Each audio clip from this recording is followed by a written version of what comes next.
de se réveiller. Il est appelé à nous, Église, de se réveiller encore une fois, de savoir ce que nous cherchons, ce que nous voulons finalement, parce que l'écriture s'accomplit. Il dit, au commencement était la parole. On a vu que dans l'Ancien Testament, c'était une parole, mais dans le Nouveau Testament, c'était une personne. La parole s'est fait chair. La bonne nouvelle aujourd'hui, c'est Jésus-Christ. La bonne nouvelle aujourd'hui, c'est une personne.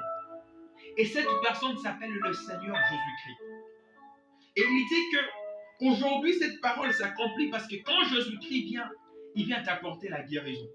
Il vient t'apporter la délivrance. Il vient t'apporter la bénédiction. Il vient t'apporter le salut. Il dit encore quelque part ici, il dit pour proclamer aux captifs la liberté. C'était quel captif? Le péché rend l'homme prisonnier de Satan. Les hommes étaient prisonniers du péché. Lorsque tu ne commets pas l'adultère, la personne n'est pas satisfaite. La personne n'est pas à l'aise lorsqu'il n'insiste pas. Nous étions liés à nos dépens. Nous étions liés à notre coutume. Si tu ne tues pas, tu n'es pas satisfait.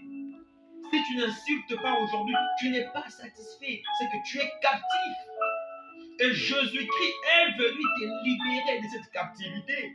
Parce que plus tard, vous allez comprendre, il dit, ô Père, tout est accompli. Jésus-Christ est venu nous libérer de l'emprise du diable, de l'emprise du péché. Et l'écriture s'accomplit parce que celui qui a été promis qu'il viendrait, il est venu mourir pour toi. Pour toi qui vas suivre cette vidéo.